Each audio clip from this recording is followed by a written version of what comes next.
At the South Sound YMCA, we understand that our role extends beyond our walls in our facilities. It's about building bridges across all parts of our community, creating spaces no matter for people, no matter who they are or where they come from. But the YMCA cannot do this alone. City Council cannot do this alone.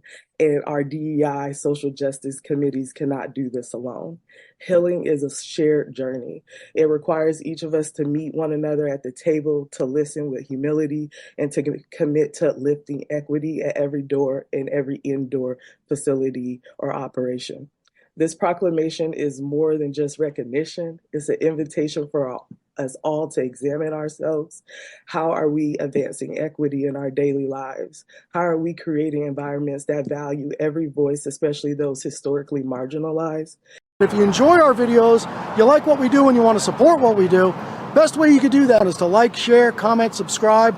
All that stuff gets our videos out to more and more people so that more people can watch them, enjoy them, and hopefully learn a little something. So our first item tonight is item 2A, which is a special recognition proclamation recognizing National Day of Racial Healing. And we will begin with a shared reading of the proclamation, beginning with Councilmember Cooper. Whereas the City of Olympia affirms that all people, regardless of their racial, ethnic, and religious identification, their skin color, or their physical traits, deserve equal opportunity to experience well-being in a just society and to be full participants in our democracy. And whereas the City of Olympia acknowledges that we must work to address the historic and present-day harms of racism, dismantle the systems that perpetuate racial, ethnic, and religious bias, and heal the wounds created by those harms. And whereas, just like those who came before us, it is our duty to protect the children of this country and maintain communities in which they may all be given the opportunity to succeed. And whereas the City of Olympia understands and recognizes that there is a racial divide in our country, and we must all work earnestly to heal the wounds created by racial, ethnic, and religious bias and build on an equitable and just society so that all children can thrive. And whereas children have the right to be provided every opportunity to learn, grow, and thrive in nurturing environments that don't violate their safety, dignity, and humanity. And whereas every person has the capability to make a simple change within themselves that can have a profound effect on an entire society. And whereas if we all dedicate ourselves to the principles of truth, racial healing, and transformation, we can bring about the necessary changes in thinking and behavior that will propel this great country forward as unified force where racial bias will become a thing of the past. And whereas racial healing is a vital and crucial commitment to the education, social, mental, and overall well-being of all of our children. And now, therefore, be it resolved that the Olympia City Council, the City of Olympia, in conjunction with others throughout the United States of America, proclaims Tuesday, January 21st, 2025, as the National Day of Racial Healing in the City of Olympia, and urges the community to promote racial healing, transformation both individually and collectively, as a means to working together to ensure the best quality of life for every child. Signed in the City of Olympia, Washington, this 21st day of January 2025, Olympia City Council, Dante Payne, Mayor.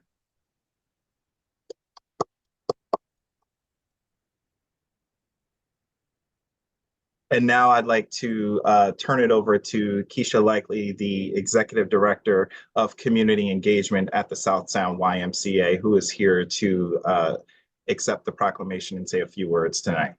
Keisha. Thank you so much, Mayor Payne and City Council, for recognizing this day. I do have a few words, and I do apologize in advance for my voice. A little virus tried to get me over the weekend, but we are here still on the mend. So thank you all again. I truly love being here tonight and accepting this proclamation. Thank you, City Council, for doing this for the second year in a row. 2022 was the first time, and this is the second time we are recognizing recognizing this day so deeply entrusted into our community.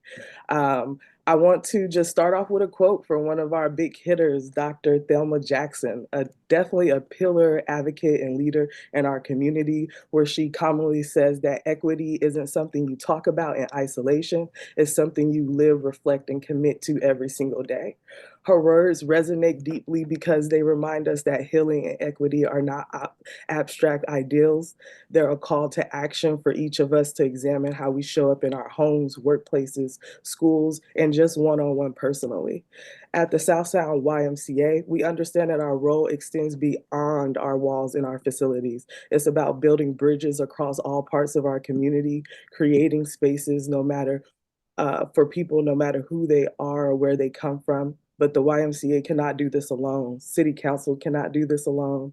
And our DEI Social Justice committees cannot do this alone. Healing is a shared journey. It requires each of us to meet one another at the table, to listen with humility, and to commit to lifting equity at every door in every indoor facility or operation. This proclamation is more than just recognition. It's an invitation for us all to examine ourselves. How are we advancing equity in our daily lives? How are we creating environments that value every voice, especially those historically marginalized?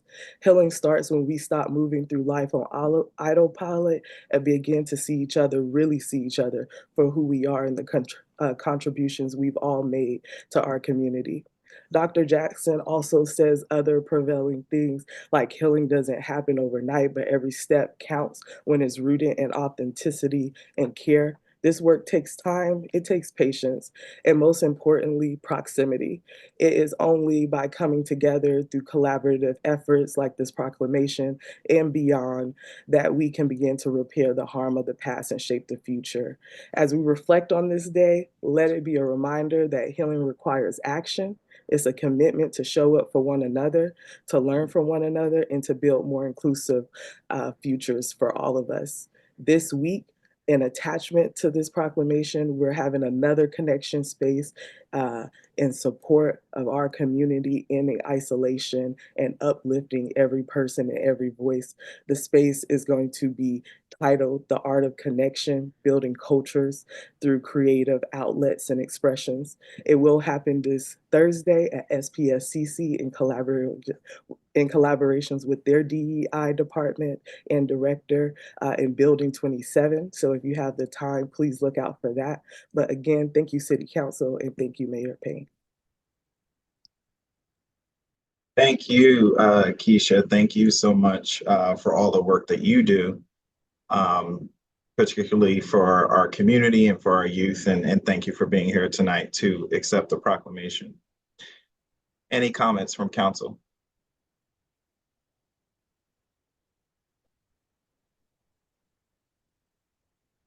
Seeing none. Don't forget there's the raise your hand function. This is like, it's taking us back to like 2020, 2021.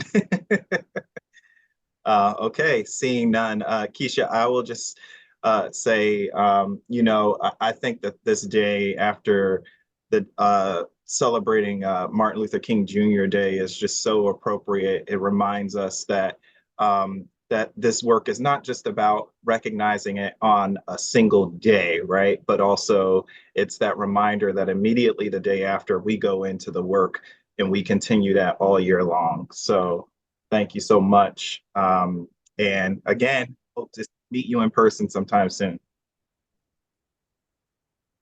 Thank you. Good night.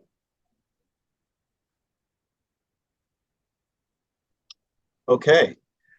So that concludes special recognition for the evening.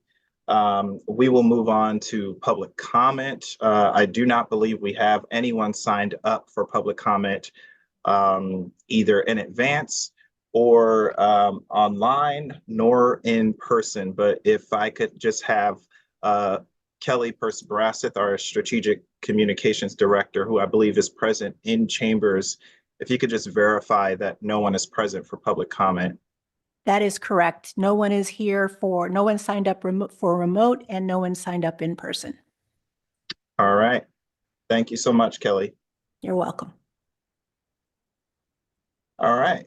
So we will move on to the adoption of the consent calendar. But before we do, any questions, comments, or polls on the consent calendar? Okay, I'm seeing none.